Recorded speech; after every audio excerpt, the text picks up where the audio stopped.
I come in simplicity, longing for purity, to worship you, spirit and truth, only you. Lord, strip it all away, till only you remain. I'm coming back to my first love, only you. You're the reason I sing, the reason I sing. Yes, my heart will sing how I love you, and forever I'll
You're the reason I sing, the reason I sing. Yes, my heart will sing how I love you, and forever I'll sing, forever I'll sing. Yes, my heart will sing how I love you. 할렐루야. 다니엘서 6장 1절부터 10절까지 우리 같이 한 목소리로 일어나서 우리 다 같이 봉독하도록 하겠습니다. 오늘 큐티 말씀 중에 또 한 구절입니다. 우리 같이 봉독하죠. 다리오가 자기의 뜻대로 고관 120명을 세워 전국을 통치하게 하고 또 그들 위에 총리 셋을 두었으니 다니엘이 그 중에 하나이라.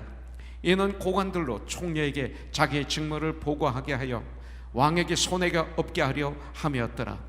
다니엘은 마음이 민첩하여 총리들과 고관들 위에 뛰어남으로 왕이 그를 세워 전국을 다스리게 하고자 한지라. 이에 총리들과 고관들이 국사에 대하여 다니엘을 고발할 근거를 찾고자 하였으나 아무 근거 아무 허물도 찾지 못하였으니 이는 그가 충성되어 아무 그릇됨도 없고 아무 허물도 없음이었더라. 그들이 이르되 이 다니엘은 그 하나님의 율법에서 근거를 찾지 못하면 그를 고발할 수 없으리라 하고, 이에 총리들과 고관들이 모여 왕에게 나아가서 그에게 말하되 다리오 왕이여 만수무강하옵소서. 나라의 모든 총리와 지사와 총독과 법관과 관원이 의논하고 왕에게 한 법률을 세우며 한 금령을 정하실 것을 구하나이다. 왕이여 그것은 곧 이제부터 30일 동안에 누구든지 왕 외에 어떤 신에게나 사람에게 무엇을 구하면 사자굴에 던져 넣기로 한 것이니이다. 그런즉 왕이여 원하건대 금령을 세우시고 그 조서에 왕의 도장을 찍어 메대와 바사에 고치지 아니하는 규례를 따라 그것을 다시 고치지 못하게 하옵소서 하매, 이에 다리오 왕이 조서에 왕의 도장을 찍어 금령을 내니라. 다니엘이 이 조서에 왕의 도장이 찍힌 것을 알고도 자기 집에 돌아가서는 윗방에 올라가 예루살렘으로 향한 창문을 열고 전에 하던 대로 하루 3번씩 무릎을 꿇고 기도하며 그의 하나님께 감사하였더라. 아멘. 1절에 보면 다리오가 자기의 뜻대로 고관 120명을 세워 전국을 통치하게 하고 이렇게 말하고 있어요. 다리오가 왕이 되었습니다. 그리고 120명을 뽑습니다. 그래서 전국 120도를 다스리게 하는 거죠. 또 그들 외에 총리 3명을 둡니다. 그런데 그 3명 중에 하나가 바로 다니엘이었습니다. 이 다리오 왕은 나라가 튼튼하게 설 수 있도록 자기를 도울 사람, 그리고 나라를 올바로 통치할 수 있는 능력이 있고 진실한 이런 사람들이 필요했습니다. 그런데 3절에 보니까 다니엘은 마음이 민첩하여 그랬어요. 다니엘은 마음이 민첩하여, 그러니까 능력이 있고 부지런하고 충성되고 진실하고 이렇게 볼 수가 있죠. 시간을 허투루 보내지 않는, 마음이 민첩하여 총리들과 고관들 위에 뛰어남으로 왕이 그를 세워 전국을 다스리게 하고자 한지라, 이렇게 말하고 있습니다. 다니엘은 마음이 민첩했습니다. 그 얘기를 저는 이렇게 한번 해석할 수 있어요. 욥기 1장 1절에 보면 우스 땅에 사는 욥이라는 사람이 있었는데 그는 순전하고 정직하여 하나님을 경외하며 악에서 떠난 자였다. 이것을 마음이 민첩하다고 한번 얘기할 수 있어요. 또 마음이 민첩하다는 거 뭐예요? 아주 지혜로운 자였다, 아주 능력 있는 자였다, 이거죠. 또 이렇게도 해석할 수 있어요. 하나님께서 주신 지혜로 나라를 올바로 통치할 수 있는 그런 사람이었다, 이렇게 표현할 수가 있죠. 또 시대가 바뀌었지만, 환경도 바뀌었지만 누가 봐도 인정할 만한 지혜로운 사람이었다, 이렇게 해석할 수도 있습니다. 다리오는 이런 다니엘을 전국을 다스리게 하는 사람으로 세우려고 했습니다. 최고 높은 2인자로 세우려고 했던 거죠. 다니엘은 성령으로 충만한 사람이었습니다. 마음이 미쳐 뱉다 성령 충만한 자였다, 이 소리입니다. 성령님은 누굽니까? 지혜와 명철의 영이 바로 성령이십니다. 지혜와 명철의 영이십니다. 다리오는 이런 다니엘을 아주 뜨겁게 신임하고 사랑했던 것을 성경을 통해서 볼 수가 있습니다. 이렇게 다리오 왕이 다니엘을 그렇게 신뢰하고 사랑하고 가장 높은 지위로 세워서 나라를 다스리게 하려는 이런 사실들을 총리들이 알게 된 거죠. 다른 총리들이. 그래서 4절에 보니까 이에 총리들과 고관들이 국사에 대하여 다니엘을 고발할 근거를 찾고자 하였으나 아무 근거 아무 허물도 찾지 못하였으니 이는 그가 충성되어 아무 그릇됨도 없고 아무 허물도 없음이었더라. 이렇게 성경은 말씀하고 있어요. 자, 신임을 받으니까 세컨맨으로 왕이 임명하려고 그러니까 시기 질투합니다. 그리고 그 권력에 올라가게 하려고 끄집어 내리려고만 하는 게 아니라 아주 죽여버리려고 합니다. 그래서 죽일 수 있는 그런 흠을 찾는 거였습니다. 근데 찾지를 못했다는 거예요. 근데 왜 그렇습니까? 포로라는 거예요. 다니엘은 포로, 노예라는, 우리의 노예라는 거예요. 우리하고 다르다는 거죠. 이런 마음이 있는 거예요. 저와 여러분들이 교회에서 믿음 생활하는데 저 사람은 안 돼, 이런 거 있잖아요. 아무 이유도 없이 기분이 나빠서, 공부를 못했다고, 돈이 좀 없다고 이렇게 무시하고 천대하는 경우가 있죠. 집안이 나쁘다고 쓸데없는 족보로 하지 말라고 그랬는데 똑같은 거예요. 여러분들, 바로 이들이 그랬던 거예요. 그래서 자기들과 다르다는 거예요. 또 그가 전국을 다스리게 되면 자기들이 더 이상 부정을 저지를 수 없다는 거예요. 마치 예수님을 죽이려 했던 바리새인들, 서기관들, 제사장들이 뭐예요? 그 부정. 너희는 이 아버지의 집, 만민이 와서 기도하는 이 집을 장사치의 소굴로 만들었다. 얼마나 부정이 심했으면 똑같은 모습을 여기서 보게 됩니다.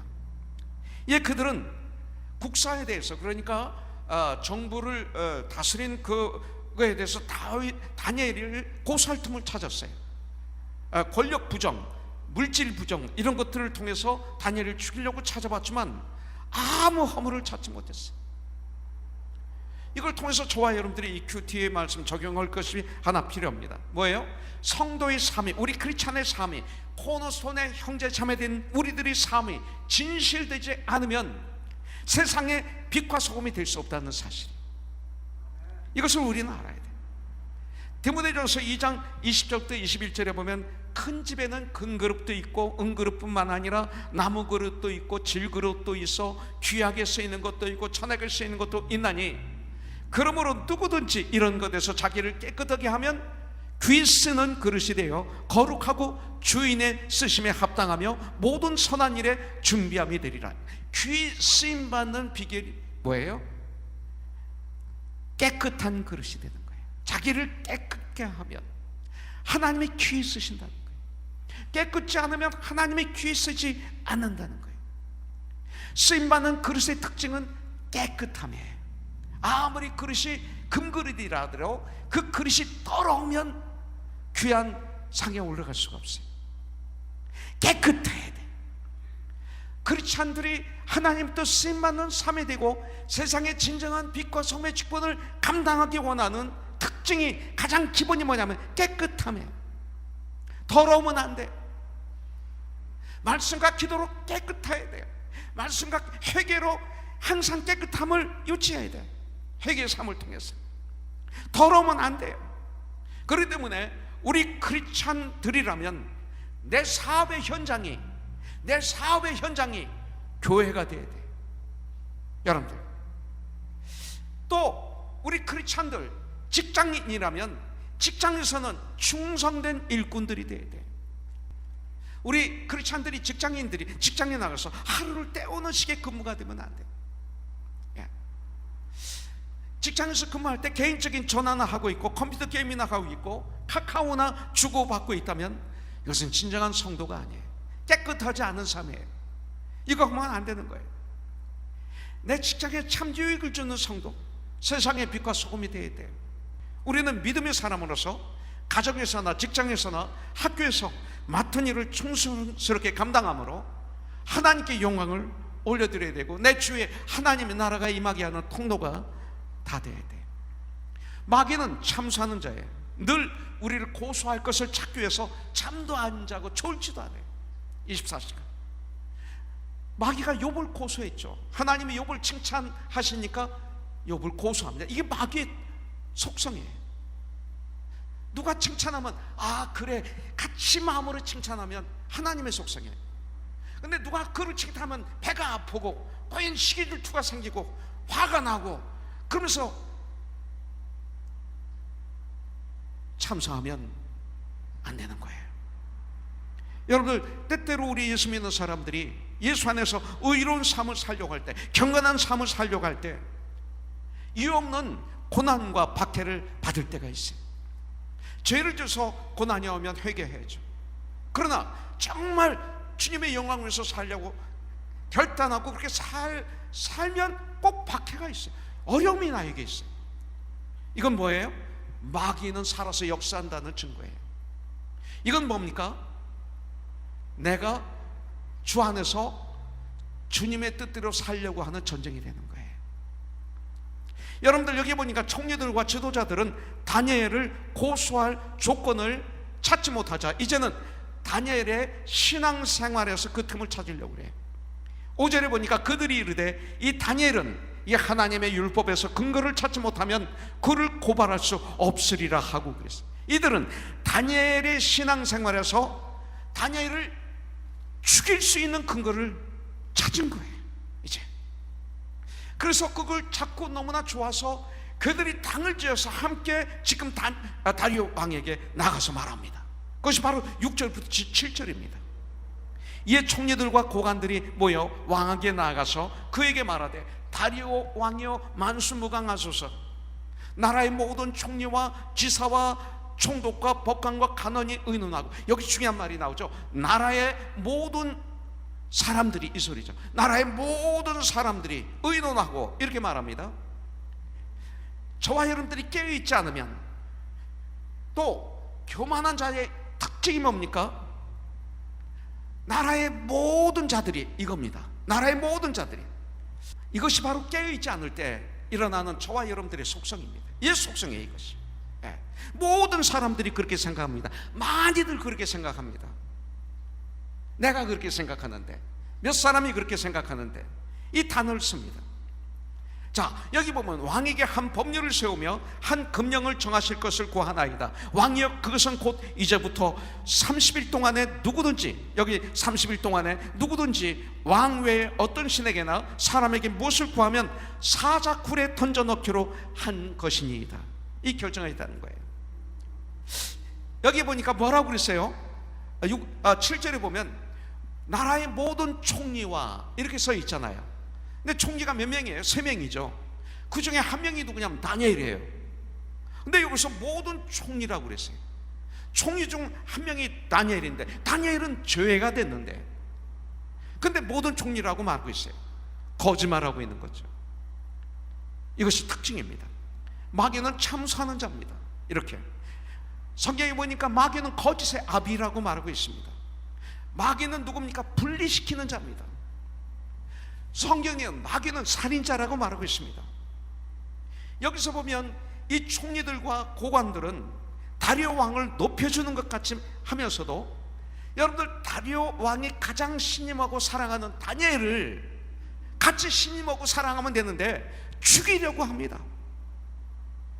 다리오를 축복하는 차면서 사실은 다리오 왕을 저주하는 자들이었습니다. 한마디로 얘기해서 이분들은 자기 배만 위하는 사람들이었어요. 저와 여러분들이 깨있지 않으면 이렇게 될 수 있습니다. 시편 62편 4절에 보니까 그들이 그를 그의 높은 자리에서 떨어뜨리기만 꾀하고 거짓을 즐겨하니 입으로는 축복이요 속으로는 저주로다. 왕은 그들의 강교한 계획에 대해서 꿈에도 생각하지 못한 거죠. 여러분들, 이 법의 제정이 무엇을 의미하는지 왕은 몰랐어요. 이렇게 얘기하는, 그들이 이렇게 얘기하는 목적이 무엇인지 전혀 알지 못한 채 왕은 덫에 걸리고 말았어요.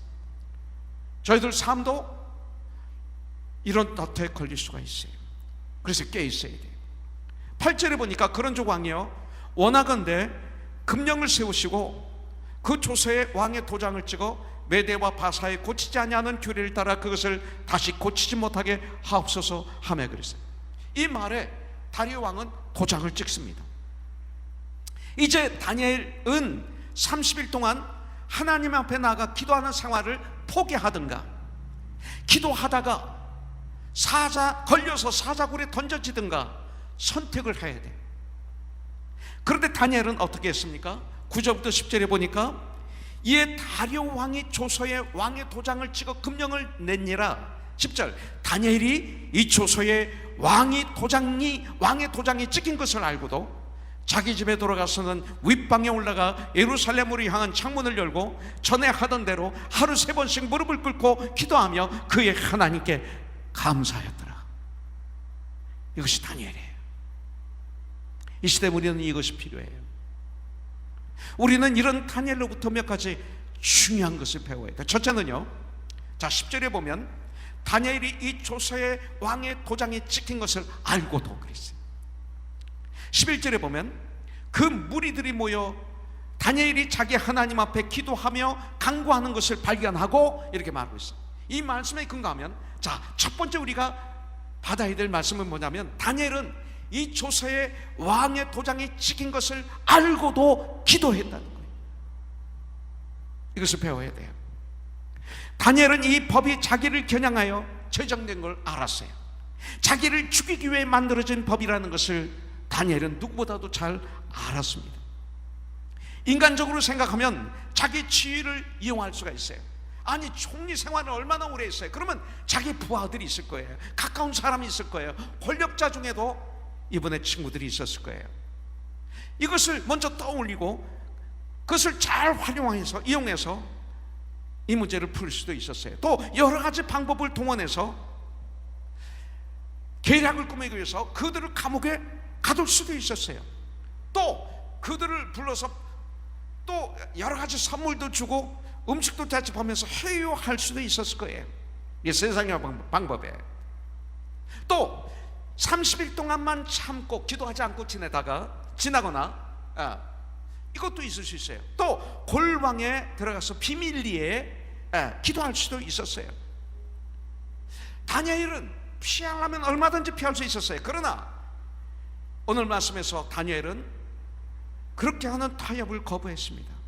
왜냐하면 이것은 타협의 문제가 아니에요. 우리가 타협해야 될 것이 있어요, 때때로. 근데 이것은 타협할 수 있는 문제가 아니라는 거죠. 이건 하나님과 나와의 영적인 문제이기 때문에 타협의 대상이 아니었다는 거예요. 다니엘은 이 모든 것을 알고도 집에 돌아가서 전에 행하던 대로, 여러분들, 전에 행하던 대로 예루살렘을 향해 창문을 활짝 열어놓고 무릎을 꿇고 하루에 3번씩 기도했어요. 다니엘은 세상의 그 어떤 것보다 여러분들 하나님을 믿는 믿음을 가장 귀하게 여겼어요. 이것을 가장 중심에 모셨어요. 가장 중요하게 여겼어요. 이것이 바로 신령과 진정이에요. 그에게는 신앙을 잃는 것이 생명을 잃는 것보다 더 큰 고통이었어요. 그는 예루살렘을 향한 창문을 활짝 열고 하루에 3번씩 기도했어요. 예배를 드렸어요. 제사를 드렸어요. 여러분들, 우리는 사람들을 판단하면 안 되지만 사람들을 분별할 수가 있습니다. 어떻게? 저분이 인간적인 사람인가 영적인 사람인가 분별할 수 있는 방법이 있어요. 어떻게 분별해요? 어떤 문제가 생겼을 때 그 문제를 어떻게 처리하는가 보면 알 수 있어요. 인간적인 사람은, 육에 속한 사람은 기도하기보다 자기 지혜를 믿어요. 스스로 해결하려고 그래요. 또한 감정적이 되어 사람들과 막 부딪혀요. 고집을 부리다가. 이것이 인간적인 사람이에요. 부딪힐 필요가 없죠. 근데 막 부딪혀요. 왜 부딪혀요? 고집부리기 때문에 그러는 거죠. 그러나 영적인 사람은 모든 문제를 안고 먼저 사람들 만나야죠, 돈도 필요하죠, 여러 가지 중요하죠. 그런데 제일 먼저 그 문제를 안고 조용히 주님 앞에 나가요. 이것이 분별이에요. 그래서 기도로 사탄과 영적 싸움을 싸우게 되는 거죠. 이를 통해서 영적 진리들을 깨닫고 영적으로 더욱 성장하게 되는 거예요. 오히려 다니엘은 그럼에도 불구하고, 이거 암에도 불구하고 더 하나님께 나가 기도합니다. 왜? 이것이 문제를 해결할 수 있는 유일한 방법이기 때문에. 두 번째로 10절에 보겠습니다.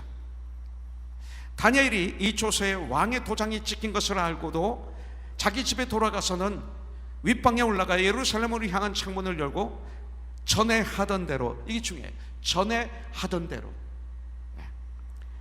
하루 3번씩 무릎을 꿇고 기도하며 그의 하나님께 감사하였더라 그랬어요.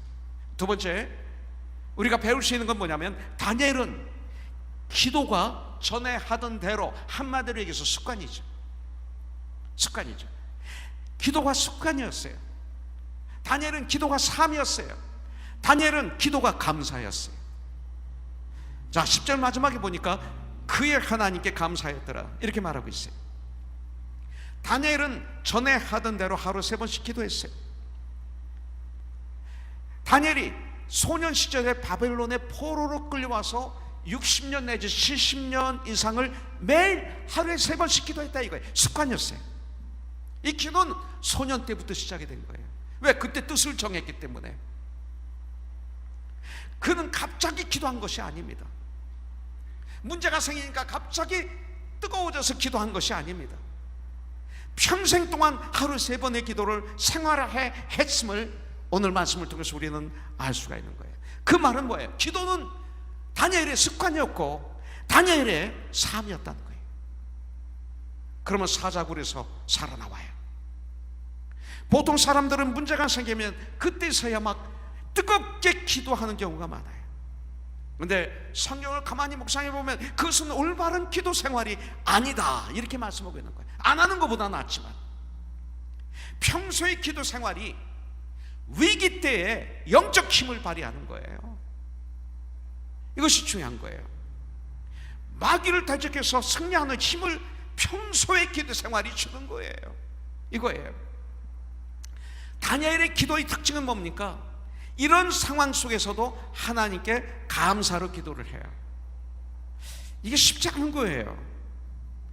이런 상황 속에서 지금 사자굴에 들어가기 전에요, 정신없이 기도할 수 있는 그런 환경 아닙니까?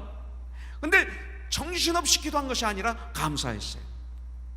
하나님께 기도를 하지 못하게 하는 금지 법령이 제정됐는데도 불구하고 무서웠던 것이 아니라 감사했다는 것은 뭐예요? 그가 주님을 그만큼 신뢰했다는 거예요. 신뢰하는 만큼 감사하죠. 믿는 만큼 감사하죠. 빌립보서 4장 6절에 보니까 아무것도 염려하지 말고 다만 모든 일에 기도와 간구로 너희 구할 것을 감사함으로 하나님께 아뢰라. 여기서 아무것도 염려하지 말고, 염려가 올 때 염려하지 말고 기도하라 이 소리예요. 염려가 오면 기도하라 이 소리예요. 기도하는데 감사로 기도하라 이거예요. 그래서 데살로니가서 5장 17, 18절이 중요한 거예요. 쉬지 말고 기도하라. 그 다음에 18절에 보니까 범사에 감사하라. 쉬지 말고 기도하되 기도하면서 범사에 감사하라 이 말입니다. 이것이 그리스도 예수 안에서 너희를 향하신 하나님의 뜻이다. 그러면 사자굴에서 살아나온다 이 소리입니다. 너를 참수하던 자들이 저자와 함께 사자굴에 들어가게 될 것이다. 그러면 땅에 닿기도 전에 그냥 사자들이 씹어서 뼈까지도 다 이렇게 될 것이다. 그는 하나님께 범사에 감사했어요. 현재 그의 형편은 도저히 감사할 수 없는 환경이에요. 감사는커녕 원망할 수밖에 없는 환경이에요. 그러나 그는 놀랍게도 하나님께 감사했어요.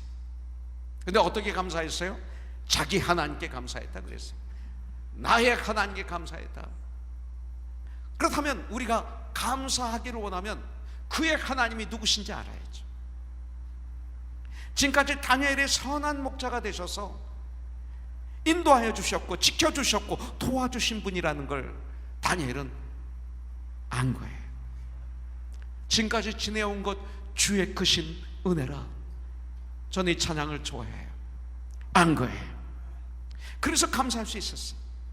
우상 숭배의 판을 치는 그런 문화 속에서 자기를 소름 끼치도록 신실하게 지켜주신 분이 바로 하나님이신 것을 그는 정확하게 알았어요. 하나님께서 자기에게 꼭 필요한 사람들을 보내주신 사실을 알았어요. 다니엘서 1장에서는 환관장을 보내주시잖아요. 환관장에게 다니엘을 도와주신 마음을 주시잖아요. 하나님이 하신 걸 안 거예요. 오늘 14절에 보니까 다니엘에게 이 일로 인해 금식하고 다니엘을 건지려 힘을 다하는 다리오 왕이, 그 왕에게 이런 마음을 주신 분이 하나님이신 것을 다니엘은 알았던 거예요. 그래서 감사한 거예요. 주 안에서 이런 관계를 우리는 맺은 분들이 있어야 돼요. 여러분들 그냥 가까웠고 그냥 친한 것 아니에요. 어느 날 다들 떠나요. 그러면 원수가 될지도 몰라요. 예수 안에서 이런 분들이 있습니까? 이런 관계의 사람들이 있습니까? 이건 너무나 중요해요. 나에게 하나님은 우상숭배의 거센 이방 문화 가운데서도 믿음의 순결을 지킬 수 있도록 도와주신 사실을 그는 알고 있었어요. 다니엘은 하나님께서 자기에게 지혜와 명철을 주셨다는 사실을 알고 있었어요. 많은 사람들은 몰라요. 입으로는 안다고 하지만 마음속으로는 내가 누군데 그래요. 하나님은 그에게 비전을 주셔서 환상과 꿈을 깨달아 알게 하신 사실을 알았어요. 하나님은 그에게 필요한 모든 것을 공급해 주셨어요. 다니엘이 이걸 알아요. 그런 하나님을 바라볼 때 어떤 상황 속에서 다니엘은 하나님께 감사하지 않을 수가 없었던 거예요. 하나님은 나의 생사 화복을 주관하시는 절대 주권자가 되신다는 걸 알았어요. 예수께서 나와 일러 가라사대 하늘과 땅의 모든 권세를 내게 주셨으니 알았어요. 다니엘은 그 하나님을 믿었어요. 다니엘은 바로 그 하나님을 바라봤어요. 이때 심령에서부터 감사가 솟아났던 것을 볼 수가 있어요. 왜 우리가 원망하고 불평합니까? 원망하고 불평할 때는 분명한 게 이유가 있어요.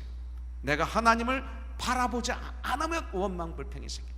하나님을 바라보지 않고 내 눈앞에 있는 것만 바라보면 원망할 수밖에 없고 불평할 수밖에 없어요. 그러나 나의 현재 상황이 아무리 힘들다 하더라도 지금까지 인도하신 하나님을 바라보면 감사가 나오기 시작해요. 그래서 데살로니가서 5장 18절에 보면 범사에 감사, 17, 18절에 보면 범사에 감사, 이것이 하나님의 뜻이다. 기도해야 할 때 기도를 하지 못하고 감사해야 될 때 감사하지 못하는 성도들은 누구예요? 왜 그렇게 됐어요?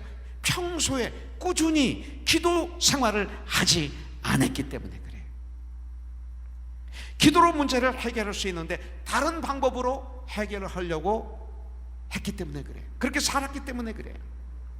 평상시에 기도하는 성도는 위기 때에도 기도할 수 있어요. 기도 생활이, 예배의 삶이 습관화되고 체질화되도록 우리는 결단하고 기도해야 돼요. 그러기 위해서 우리가 어떻게 돼요? 기도의 시간을 정해야 돼요. 하나님과 나만의 장소를 만드세요. 기도 생활이, 예배의 삶이 습관화되도록 하세요. 체질화되도록 기도하십시오. 그리고 기도의 시간을 정하세요. 그 중에 하나가 11시 24분이죠 5분 기도. 하나님과 나만의 장소를 만드세요. 짧은 기도라도 5분이라도 매일 기도하세요. 오늘 2시간 기도하고 내일 모레 기도하지 않으면 안 돼요. 매일 5분이라도 계속 기도하세요. 기도하기 전에 말씀을 묵상하세요. 올해 팀이 사도행전 11장 24절이니까 사도행전 11장 24절부터 26절을 한번 읽고 기도하세요. 그렇지 않으면 그날의 큐티를 한번 읽고 기도하세요. 그렇지 않으면 그날의 시편 중에 한 편을 읽고 기도하세요. 잠언, 그 날짜의 잠언을 읽고 기도하세요. 그러면 말씀을 근거로 한 기도가 될 거예요. 중보기도에 힘쓰세요. 소리내서 기도하는 거 훈련하세요. 그냥 소리내지 않고 마음으로만 기도하면 소리내서 기도를 못해요. 혼자 기도하니까 소리를 한번 내서 하나님께 마음껏 기도하는 훈련하세요. 집중해서 기도하세요. 잡념이 사라질 거예요. 기도의 응답을 믿으세요. 그리고 기도 수첩을 만드세요. 컴퓨터에도 적어도 되겠죠. 큐티가 기도 수첩이 될 수도 있어요. 기도할 때 간구한 기도들을 기도 수첩에 기록하고 점검하세요. 응답된 것과 응답이 안 된 것, 그리고 그 이유를 상사적으로 적어오세요. 놀라울 거예요. 그리고 마지막은 하나님의 뜻에 맞게 기도하세요. 놀라운 역사가 일어날 거예요. 그 다음에 세 번째, 무릎을 꿇고 기도했다고 그랬어요. 이것은 뭡니까? 하나님께 대한 복종을 의미합니다. 무릎을 꿇다. 이 말은 예배라는 말도 돼요. 무릎을 꿇다, 하바라, 이것은 예배 드린다, 이런 뜻도 있습니다. 또 하나님 앞에 자신을 낮추는 행위입니다. 또 하나님께 간절히 도움을 요청하는 행위입니다. 다니엘이 포로로 잡혀와서 외로운 이방 땅에서 신앙을 지키고 승리의 삶을 살 수 있었던 비결은 하루에 3번씩 예루살렘 성을 향해서 창문을 활짝 열어놓고 무릎을 꿇고 기도한 규칙적인 기도 생활이었습니다. 그가 포로로 끌려와서 바벨론 문화에 동화되지 않고 믿음의 사람으로 여기까지 올 수 있었던 것은 규칙적인 습관화된 기도 생활이었습니다. 그는 기도를 사랑했습니다. 그는 기도를 너무 귀하게 여겼습니다. 기도는 믿는 사람들에게 호흡입니다. 기도는 우리들에게 생명의 끈입니다. 기도는 하나님과의 대화입니다. 그래서 성경 곳곳에서 무시로 기도하라, 쉬지 말고 기도하라 말씀하고 있습니다. 기도는 생명의 끈입니다. 기도가 믿는 자의 호흡임을 알았기 때문에 다니엘은 어떤 상황 가운데서도 기도를 절대로 중단할 수가 없었습니다. 여러분들, 그는 기도를 통해서 환경을 이기고 그 시대를 이기고 그리고 승리할 수가 있었어요. 또한 다니엘은 기도했다는 이유로 죽음의 위기까지 몰립니다. 기도하면 때때로 그런 위기에 몰리게 됩니다. 적들은 알고 있었습니다. 왜 법으로 한 달 동안이라는 시간을 정했을까요? 법으로? 중요합니다. 30일 동안입니다. 여러분들 잘 들으세요. 마귀는 성도라 하더라도 한 달만 기도 생활을 하지 않으면 영적 생활이 무너진다는 사실을 누구보다도 마귀는 잘 알고 있었어요. 그래서 한 달이라는 것을 정한 거예요. 지금 코로나 이 팬데믹으로 우리가 힘든 시간을 걸어가고 있어요. 조심해야 돼요. 타협하지 마세요. 타협할 것이 있고 하지 말아야 될 것이 있어요. 영적인 것은 타협의 대상이 아닙니다. 이 다니엘이라 하더라도 한 달만 기도 생활을 중단한다면 그는 틀림없이 죄와 세상을 이길 힘을 잃을 것을 알고 있었어요. 자기 총명과 자기 명철한 지혜도 둔해질 것을 알고 있었어요. 이 기도는 다니엘의 삶에서 해도 되고 안 해도 되는 선택적 요소가 아니라 기도는 다니엘의 삶의 전부였어요. 모든 것이 여기에 걸려 있었어요. 그래서 기도는 호흡인 거예요. 기도는 모든 것을 매는 줄입니다. 영적 요소들은 다 기도에 달려 있어요. 여러분들, 하나님은 바리새인과 같은 기도는 응답하지 않으십니다. 그러나 무릎을 꿇고 가슴을 치며 긍휼을 구하는 세리의 기도는 응답하신 것이죠. 기도는 예수님을 닮게 합니다. 기도는 예수님의 얼굴을 닮게 합니다. 기도는 예수님의 향기가 나의 삶 속에서 어느 속에서 풍기게 해주십니다. 다니엘은 하나님께 열린 마음으로 기도했습니다. 열린 마음으로 기도해야 돼요. 다니엘은 자기 집에 돌아가서 그 방에 그 2층으로 올라가서 예루살렘을 향한 창문을 활짝 열었어요. 그리고 열린 창으로 예루살렘을 바라보며 무릎을 꿇고 기도했습니다. 예루살렘을 바라봤다, 예루살렘을 향했다라는 것은 그 마음이 하나님께로 향했다, 이런 뜻입니다. 이게 열린 마음이에요. 그는 하나님께 항상 열린 마음으로 기도했습니다. 하나님께는 그는 항상 열린 문이었습니다. 마음이. 이게 다니엘이었어요. 마지막으로 다니엘은 기도로 모든 문제를 해결하는 다니엘을 우리는 오늘 본받기로 결단해야 돼요. 모든 문제를 기도로 해결합니다. 다니엘은 이것을 본받는 저와 여러분들의 일주일의 삶이 되기를 주님의 이름으로 축복합니다. 그는 문제가 생겼을 때 지금까지 그가 쌓아온 인생 경험이나 지식이나 자기의 능력이나 자기 지혜를 의지해 해결할 수도 있었어요. 그런데 이렇게 하면 문제가 잘 해결될 것 같지만 이상하게 우리 해봤잖아요. 그런 거 이상하게도 더 꼬이게 되는 것을 다니엘은 알고 있었던 거죠. 문제의 해결자는 오직 예수님인 것을 믿고 하나님께 나아가 기도하게 되면 하나님께서는 분명 해결해 주십니다. 하나님은 기도하는 자에게 문제를 해결할 수 있는 힘과 지혜와 능력과 믿음을 provide 해 주십니다. 영적인 사람은 모든 문제를 가지고 먼저 조용히 하나님께 가지고 나갑니다. 사람들을 미워하지 않고 기도로 사탄과의 영적 싸움을 먼저 싸웁니다. 이를 통해서 영적 비밀을 깨닫고 영적으로 더욱 growing하게 되는 것을 볼 수가 있습니다. 다니엘은 하나님과 교제하는 기도의 시간과 기도의 장소가 다니엘은 매일 있었습니다. 바로 그 기도의 능력으로 하나님과 기도로 하나님과 교제하며 하나님으로부터 지혜와 총명을 얻으며 하나님부터 능력을 받습니다. 위로를 받습니다. 힘을 공급받았습니다.